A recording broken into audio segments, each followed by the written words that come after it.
leeterawo just abantu babiri ojja otunyumizeemukko kyali ki era wakiyitamu otya ekibuuzo kyawe mukitegedde yes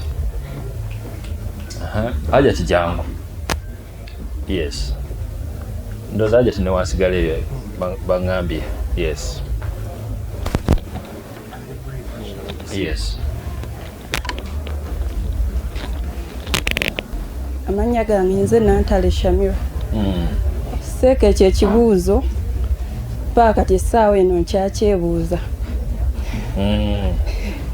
kuba ekizibu ekyantuuseeko kyakantuukako sidda nnyo kiri fresh kiri very fresh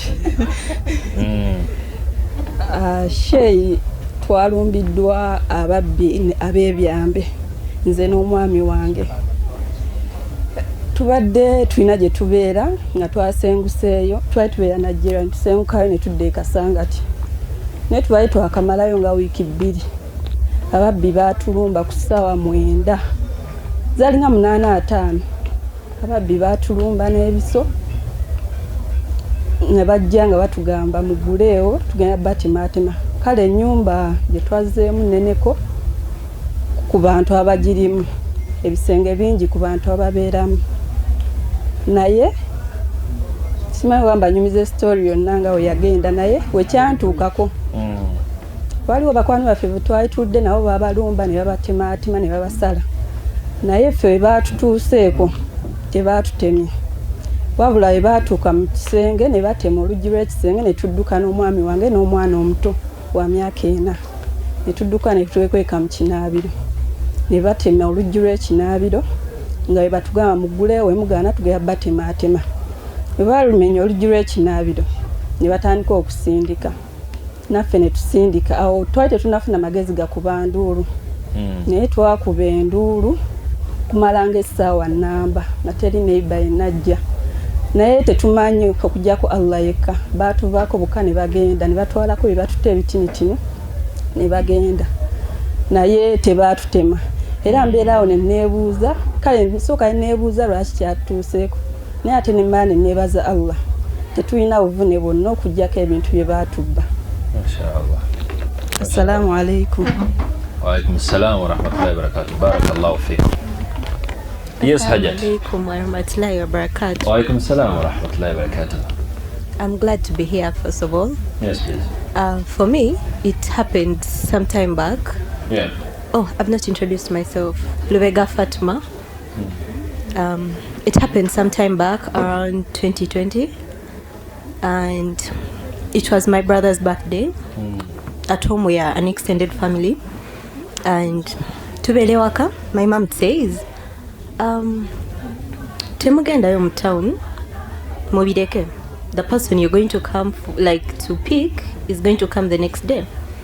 And we are all excited. We're like, no, what's the problem? We have a car, the person around can drive, let's go.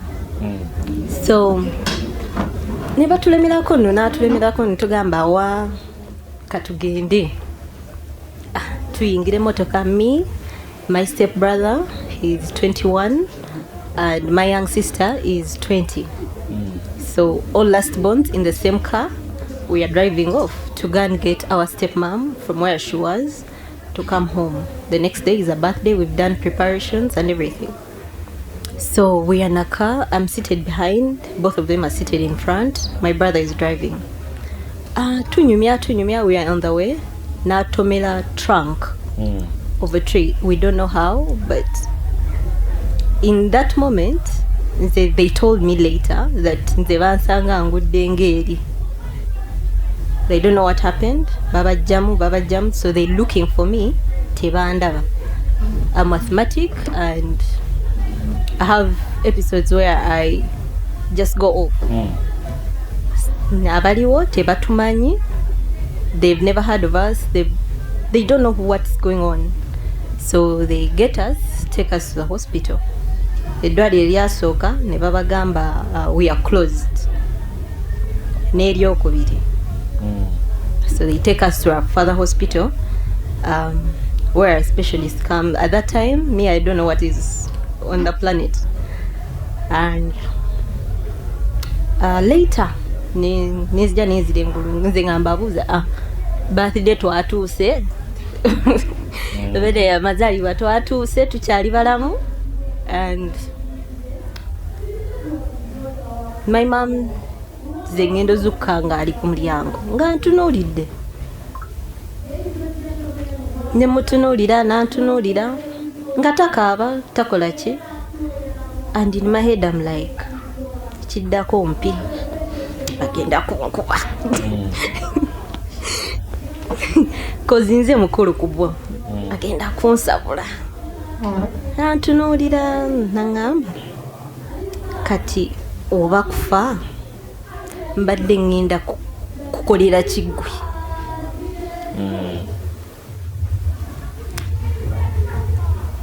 we wrap up things and go home. That's when she starts crying. Nagamba mwagala kunkola ki? Like, are you okay? Because after like a month ago, my brother had got an accident on a motorbike. He has these racing bikes. He had also gotten an accident on that. So we are from healing the other one. You're also in an accident. Ate gwa ine ebizibu ebisinga ku by'abanoobo ofaaki toyina sweta toyina ki, you're just there, you're just moving. Namugamba nze inze my life is like for a tomato. That's what you always say. But see, I'm thriving. It's Allah's, making. I do not know how it happens. Choka ntula nenchebuza nengamba, how did I even survive? Because the car was distorted like a lot. Abali maso nebafuna problems. I didn't get any.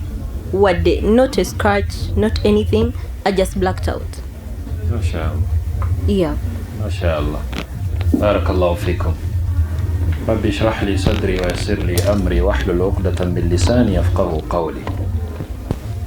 Because of time, Muzikirize, I prepare my audience today with 3 factors. Factor esooka tubeera abakkiriza. Obukkiriza kitegeeza tokkiriza mu kintu ky'omanyi, okkiriza mu kintu ky'otamanyi. Njagala okubategeeza ba corporate abali wano n'olugezigezi lwaffe. Ensi tetambula nga bw'oyagala etambule. The one reason as to why Islam, for some reason, elevates people who are spiritually high ku ddala ly'obukkiriza, mu Luwarabu mmwe kye muyita al-iman, temumanyi na makulu gakirimu. Check out the verses in the Holy Quran where Allah is throwing glad tidings ku muntu alina kye bayita obukkiriza mu mutima. That basically means ti omuntu oyo alina emirembe gy'afuna ku mwoyo gwe ng'akimanyi nti wano waali kyasobodde okutegeera because of the capabilities Allah ze yamuwa, it's going to be a tick for them. Kyatasobodde kutegeera, it's not a battle. Maybe you're limited because of your creature or maybe your creation, naye tekitegeeza nti ensi awo weekoze eki weekomye.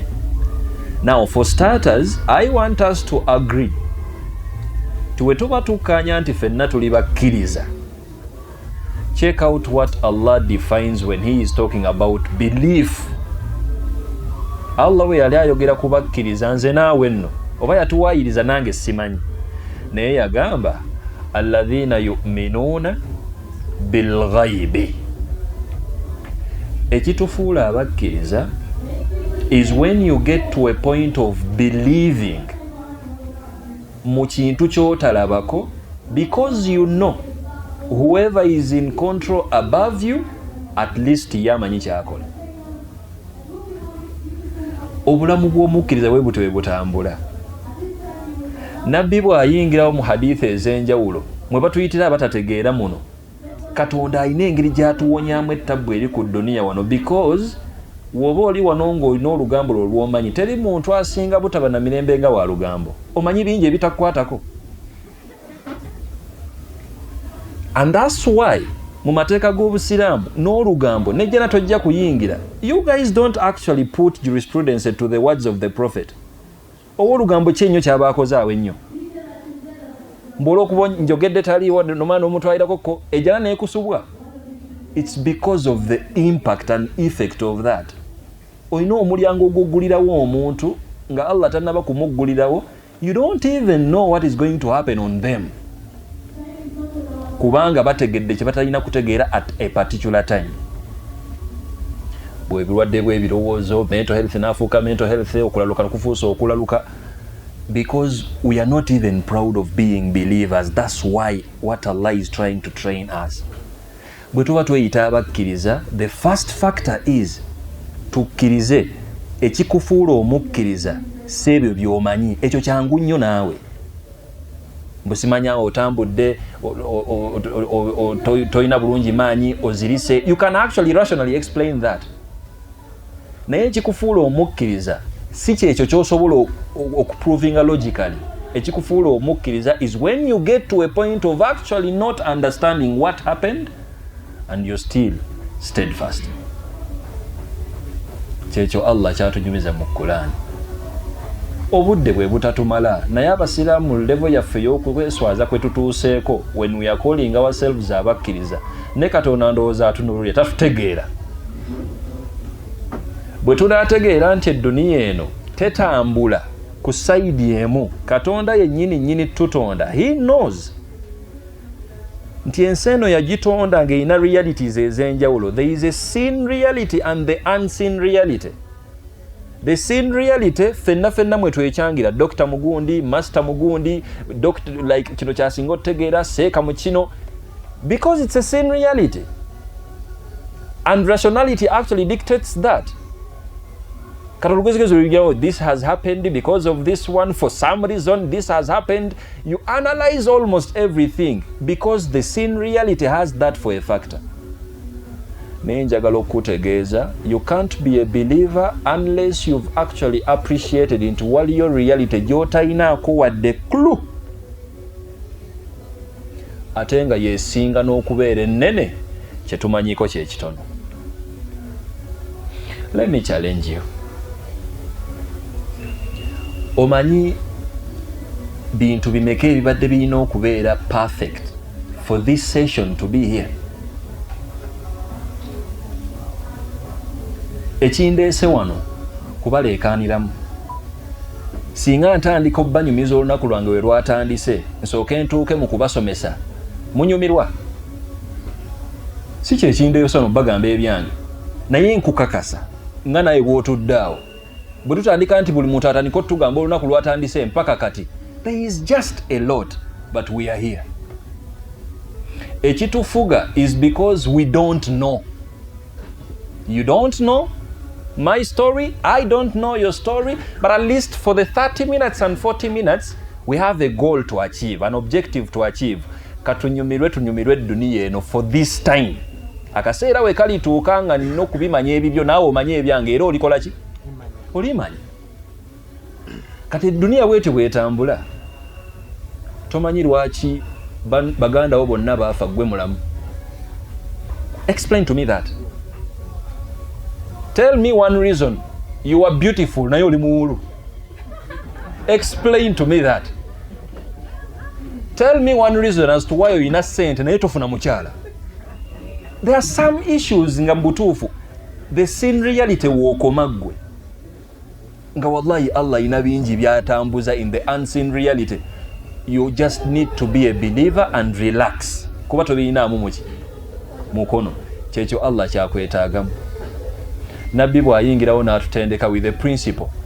Ajaban li amri al-mu'min. Nabbi bwe yali ayogera ku mukkiriza, you know what the prophet said? Just bigambo bya Luwarabu naye bitegeeza.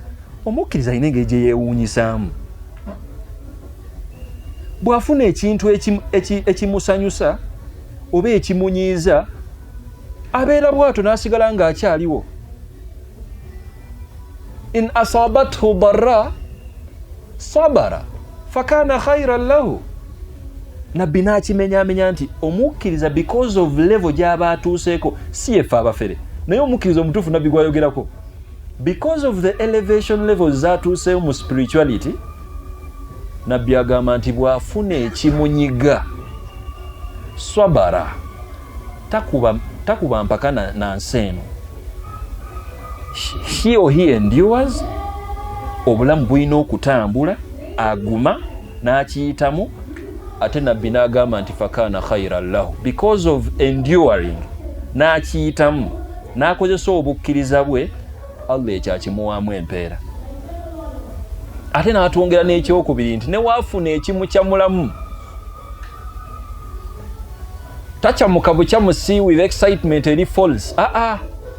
Shakara fakana khairan lahu. Alina engeri gy'atuula wansi n'amanya nti kino nno kintuuseeko, naye simanyi bulungi oba kintuuseeko because of what I've done oba kintuuseeko because of the dictation from the unseen reality. Kubanga aba takimanyi, he or she enjoys the fact that they are believers, ne bakiyitamu obulamu ne butambula. Olaba ensi bw'ogenda okutambula ogiwangaliremu bulungi. Obulamu buno bukaluba akavuyo akali mu bantu abatalina Katonda mu mitima.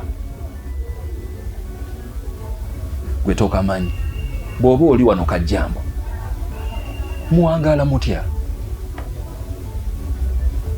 How do you get to put in your mind nti buli kyogenda okuteeka mu mutwe gwo okitegeera? Fenna wano tuyinza okuba tulina TikTok mu simu. Ba software engineer bameka abali wano abasobola okukodinga TikTok eyo? Just imagine. Do you know what it takes to scroll from video to video for 12 hours? Nga just otandeko data. That's a full cost. Abaana bagwa ne bafuna ne retakes. Nayo si business yange zino okuscrolling anda bibi enkola ki? Bw'oba oyagala ettabu, now task me. Tikata bw'okyo scrollinga, we want you to code, omala codinga, okuscrollinga, omala codinga, oscrollinga. Tujja kusiiba buli application. Today omwana longo. That's how the world runs. Waliwo bingi nnyo by'otamanyi by'oteetaaga kumanya naye bisigala ensi ekola ki? Ensi etambula. When you are a believer, technically you're going to trust Allah's plan because you know for a bigger picture Katonda weche yakusaba nti kyekyo. Okukkiririza mu Allah tomulabako. Era bw'owanika omukono n'otugamba nti wali omulabyeko, just tusirika mu busirisi wano naye eddarasa bweggwa mu ddwaliro gye tukutwala. Tomulabangako, toyina ssuubi emulaba, ne mu kirooto tojja mulaba, naye gwe kwe tufiira amaanyi gali awo. If you still have it in mind, tikyolabako kyokkiriza kyokka, katono nnyo k'omanyi ku ebyo ebigenda mu maaso in your life. Nabi Muhammad sallallahu alayhi wasallam, omanyi lwaki yatuuka n'okuba nga ffe atwagalamu ak'ensuso? Yatuwaana ne basahaba yatanaana tulabako. N'agamba abantu abo sibamanyi nnyo kale sinnaba kubalaba. Naye enkizo gye balina bagenda kunzikiririzaamu walam yarawuni, tebannaba kundabako, tebagenda kundabako, naye kwe tufiira bye yakola bye tukola ki? So there is power there. Now, respected brothers and sisters in Islam, let us be believers.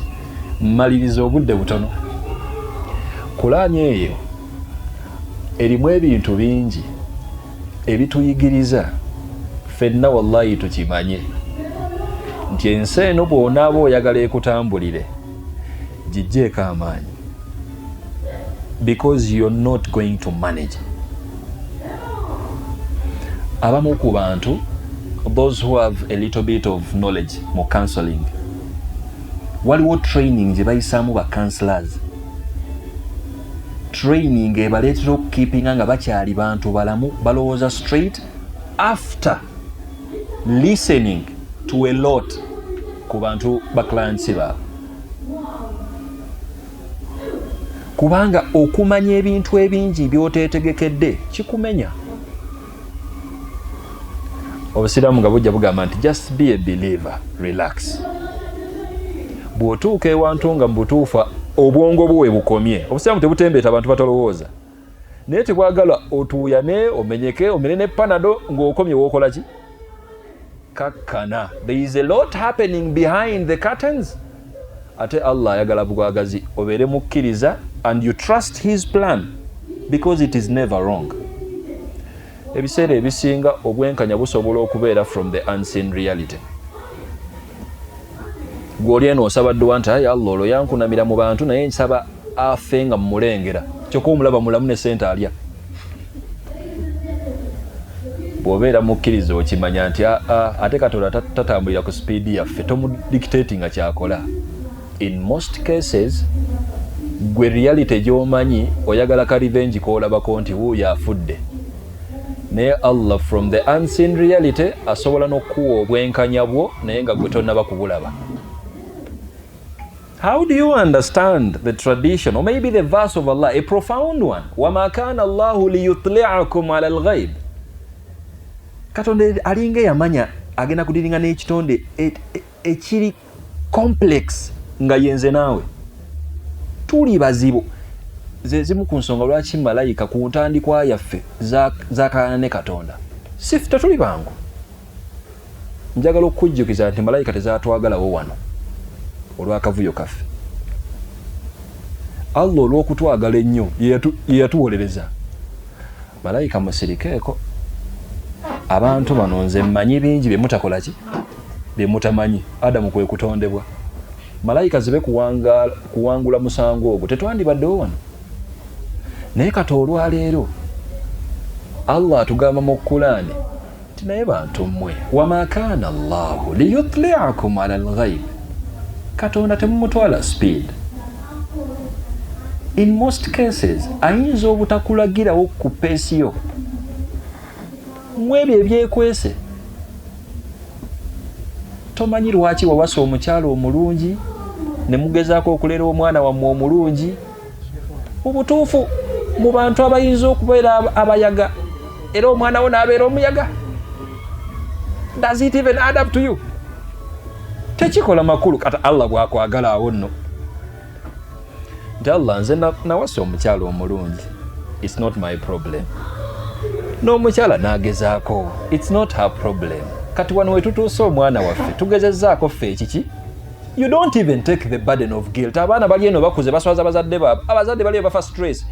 Omuzadde bw'aba mukkiriza akuveeko, no problem. Yakulira bulungi.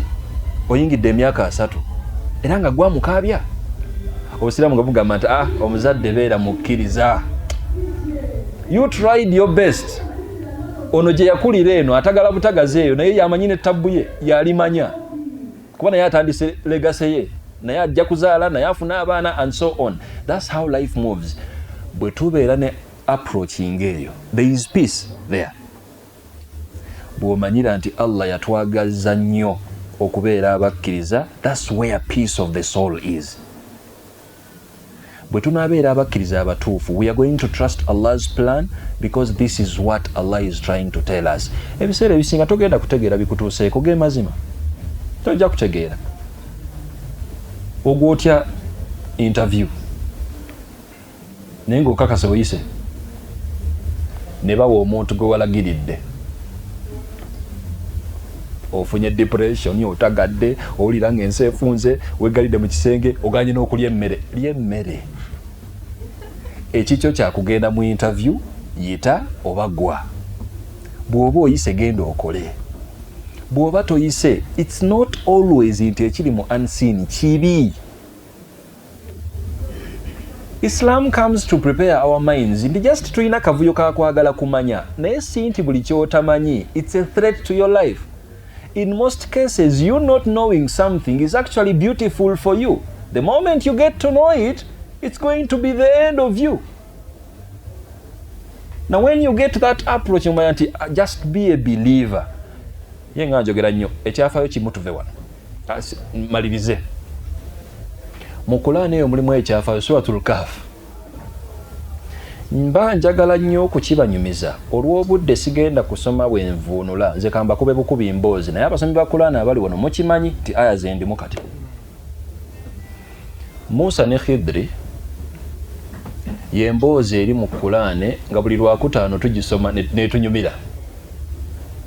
Musa yali nabbi wa Allah muchalenjinga nti Musa tetuganye oyina kyomanyi naye njagala kuchalenjinga mbeko omuntu gwe nkulagirira ogende wali you will get to appreciate nti enseno ina realities ibiri that you can actually analyze and that you can't actually analyze because of your limitation. Musa n'agamba tewali buzibu. Allah namusindikira abdu min ibadina. Allah anyumya titwamuweerezaayo twamuweereza omuntu ye Khidri nga Allah ayina obusobozi bwamuwadde obw'okumanyako a bit from the behind the scene ebi happeninga behind the curtains. Emboozi bweti bwe yali bwe basisinkana ne bakola endagaano ti Musa tugenda kutambula naye engeri gy'oli omuntu mukyamuka nga mumanya ebintu nze nkusaba tontawaanya tutambule bulungi kyotategedde just note down tonkyankalanya I will explain afterwards. Musa n'agamba ekyo kyangu I will do that. Ne batandika olugendo ne batuuka ku nnyanja tebalina lyato ne basaba lift ne wabaawo abavubuka ne babawa ku lift eryato nga ddungi ne batuuka mu lyato bamala okutuuka gye balaga Khidri n'akuba mu lyato ekituli. Musa n'agamba nti musajja gwe tusabye lifuti lino eryato si lyaffe bano abaana bavubuka bato eryato lino kwe bakolera ensimbi zaabwe bavuba ebyennyanja ne balya it is their style of living obakoze eki if you're actually damaging their boat. Khidri n'agamba Musa we made an agreement ndeka kyenkoze nkiraga onaddamu n'ombuuza nja kukoma wano. Musa n'agamba nti nsonyiwa mukama wange mbadde nkyerabira naye kinsusseeko ekyo. Ne beeyongera baba batambula ne basanga omuvubuka ku sayidi endala muvubuka muto. Khidri n'akwata omuvubuka n'amutta. Kaakati Musa yalina issues n'abantu abajjawo human rights. Yagezaako n'okugumiikiriza naye ne kimusukkako assa omuntu ng'alaba. Musa n'agamba nti Khidri please omwana oyo atukoze eki tomumanyi tetumumanyi mwana muto akyalinayo future mu maaso otta waaki. Khidri n'atululira Musa n'amugamba nti guno gwakubiri nakugambiddewo ku ntandikwa ebintu bino sooka ondeke let it happen I'm going to explain. Emboozi tekunyumira bunyumizi njagala otegere point gye njagala okuggusa. Point gye njagala okuggusa Katonda bw'aba afuga ensi eno tagifugira ku science gwe tumanyiiko omutono agifugira ku science gwe yatuwaako omutono. Ekyo wekyaggwa ne batambula. Musa n'agamba nti nkusuubiza kiwedde siddamu. Enjala yali ebaluma mu safaari yaabwe tebalinaamu wadde akasente ne babaako ekyalo kwe baatuuka. Musa n'agamba Khidri nti ku njala etuluma tufuneyo ekyeyo wano tukole batuwe ku ssente oba tubasawe ku mmere batuwe tulyeko.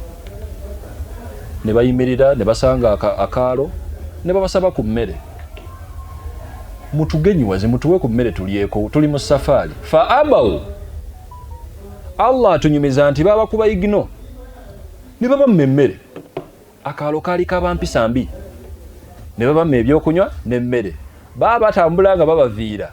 Khidri n'alengera ekisenge ku kyalo kyennyini ekiriko abakodo n'alengera ekisenge nga kyagala okwegwira. N'agamba Musa nti kati tufunye omulimu funzaako emikono nanka neetereze tutereze ekisenge kino kikole kitya kiyimirire. Ne batereza ekisenge mu kukoowa mumanyi abaali bapooseeko mumanyi kyenjogerako okukoowa okwali awo bayiriba. Musa n'alowooza nti bamalirize wano babawe ku kasente beekola ekigenyi. Bamaliriza okukoowa Khidri yamugamba tutambule tweyongereyo. Allah obugumiikiriza bwagaana. Musa n'agamba Khidri eti nedda. Abasajja abo wandibasabye at least sente. Leba waffe bakodo batumye tubazimbidde ekisenge era bwereere at least basabe batuwe ku sente tugule ebyokulya tukole ki. Khidri bwe yakoma n'agamba nti hadha firaqu baini, wano yenkomerera, situgenda kweyongerayo, kankunnyonnyole biki byenkoze igwe mu bw'omusabo by'otaategedde. Naye ng'ateeza ku lw'ekifaananyi Allah kyampaddeko behind the scenes nga nkimanyi, that's why nakoze bye nakoze eki. Amunnyonnyola nti omulundi ogwasoose wandabye enteeka ekituli mu lyato ly'abaana abato nga balikozesa okuvuba. Musa njagala nkutegeeze nti ku kyalo okwo waliwo kabaka eyakatwala engule naye ali mu kweddiza amaato gonna amalamu. Abo abaana eryato eryo bamaze ebbanga nga lye bakozesa kabaka wanaali batwalako bagenda kusiraana. Nataddemu ekituli mu lyato eryo basobole okubanga bwe banaabatuukako eryato lyabwe liwona, bano abaana bajja kuyiriba baliteekemu ebintuntu amasavu awo literere bagende mu maaso n'okuvuba kwabwe, naye ng'eryato lyabwe likoze litya nga liwonye. Musa n'agamba lesson learned. Omanyi abantu bamekanga the version of you today, it's as a result of the torments ze wayitamu. Gukubya akafaani singa tolina bizibu byonna bye wafuna, singa omwejo gw'olina ku myaka 4 singa okimanyi. Naye Allah akutiyoninga nti otyo ku 25 awo basooke bakukyawemu awo ne bakukyawamu first kati wakukyaye n'oyingira ey'asatu ku university awo ne bakukyawamu ogw'okumeka oguma tonnamanya. Ogenda okuyingira mu asatu mugumu ng'olina obwa serious bw'oliko nga teriyo musajja agenda kukuzannyirako because of the experience you want. Ekyo kibi kyo kimu ne kubambi basooka ne bakubba bbaka awo ku ntandikwa n'ovubukavubuka maawo bakubba because you're excited. Akavuyo ako ke tubeeramu bwe tuba nga tukalina version ennungi, in the end result happens. Musa n'agamba nti kyekyo ekyo nkiyize bansonyiwe saategedde. Ekyokubiri, omwana wasse waaki, tell me. Khidri n'amugamba nti akati gwe tomanyi omwana oyo mwana mulungi ng'oyo wadde omulaba mwana wa mpisa talina buzibu, naye ku irimu ya Katonda yandazeeko nti omwana oyo mu bbanga ttono nnyo agenda fuuka ettabbu ekyalo kino kyonna kimukolimire ate nga bazadde be baali bantu balungi. Kati Allah n'asalawo keyeddiza omuntu we ng'akyalina omulamwa naye amuwe ku mpeera basiikane ne bazadde be nga tannaba kubanga atagala. That's where we get a point Islamically, si nti buli afa agenze mu miggo mukabe nga mulekamu. In most cases mulimu abantu abafa nga Allah naye yeesunga bba wa mpeera yaabwe. Thabitun, ekyo mwekiri mu ddiini yaffe.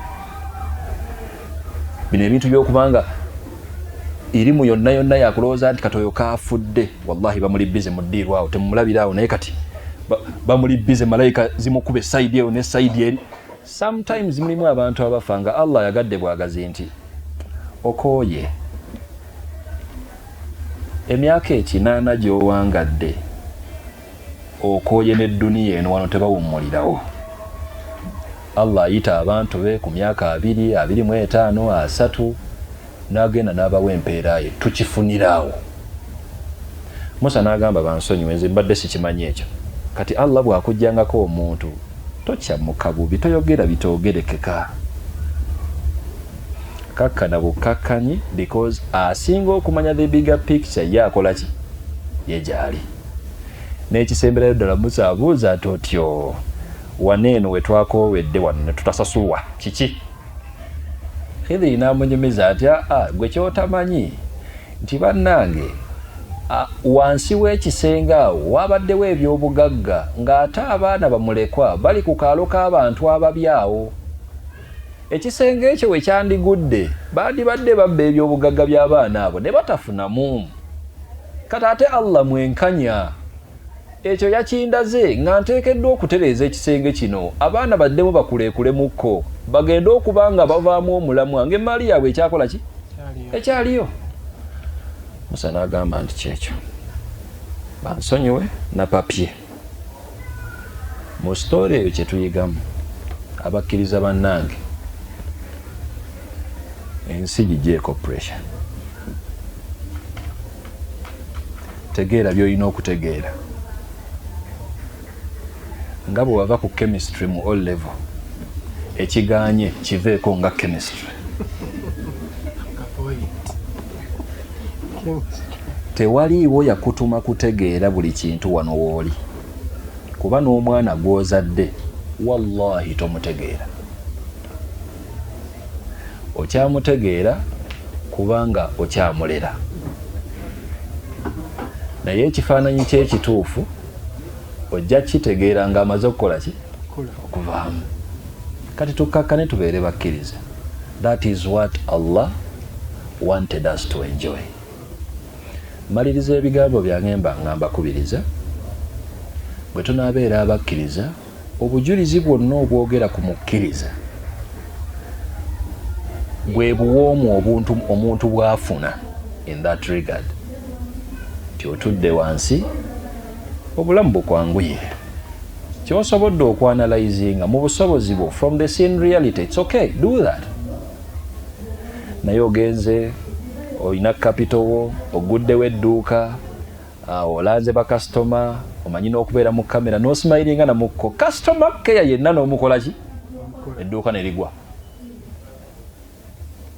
ogenda okutukebera mu koona naye gamba naye kiki esaakola ne kati abakava mu kalulu wano ba